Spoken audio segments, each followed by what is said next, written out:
समाज में हो चाहे वो सियासत में, गंदगी समाज में हो चाहे हो सियासत में, सबको ही अंदर से कविता टटोलती। और आज भी दबाए गए सातिराना ढंग से जो पर्दे उठाकर ये सारे राज खोलती।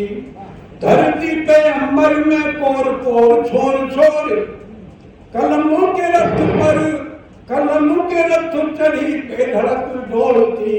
वो आईना दिखाती रही सदियों से आदमी को, कविता हमेशा सिर चढ़ कर बोलती।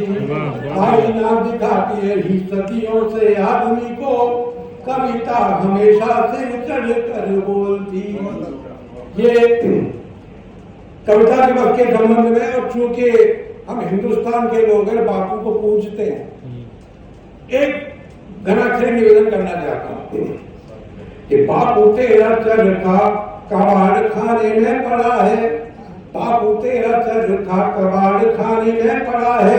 तेरी लाठी आज गांव गांव में मचलती, तेरी लाठी आज गांव गांव में मचलती। और तेरी बकरी को मार कर लोग खा गए हैं, तेरी बकरी को मार कर लोग खा गए हैं। और वो अहिंसा तेरी रोए हाथ मलती। तेरा सत्य कट घरों में खड़ा अदालतों के, तेरा सत्य कट घरों में खड़ा अदालतों के, झूठों की जमातों से साबुत निगलती। और तेरे बंदर लगे हैं देश तोड़ने में, और तेरे बंदर लगे हैं देश तोड़ने में। कौन उन बंदरों की जनता को छलती। ये एक वो घनाक्षरी थी। और दो मुक्तक पढ़ के विराम दूंगा वाणी को, थोड़ा नहीं पढ़ूंगा क्योंकि आदरणीय दागिया जी पास समय नहीं, उनको 5 बजे ट्रेन से जाना चाहिए, अधिक समय नहीं। कि बहुमती सदा ये विश्व युद्ध के कगार पर खड़ा है, संपूर्ण विश्व, और एक आदमी जो ऐसे खड़ा है, केवल एक आदमी है जो युद्ध को चुनौती को आमंत्रित कर रहा है। तब कहना चाह रहा हूं क्योंकि वो उसकी दुर्मति सवार हो गई उसको कि दुर्मति सदा सुमति का चौपट हर धंधा कर देती है, किंतु सुमति दुर्मति को भी रजनीगंधा कर देती है।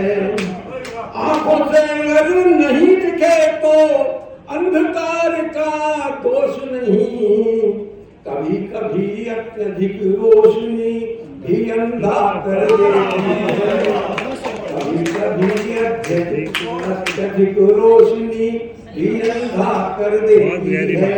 और एक आदरणीय पाराशर जी कह रहे हैं, इसलिए पढ़ रहा हूँ, कल मैंने एक मुक्तक लिखा था, मैं करीब 14-15 वर्ष से रोजाना एक मुक्तक लिख रहा हूँ, हजारों होकर किशोर जी भी कर रहे देगा।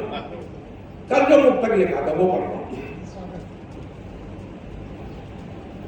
कि अफसर जो कहलाना चाहे वैसा ही कहते चमचे, अफसर जो कहलाना चाहे वैसा ही कहते चमचे।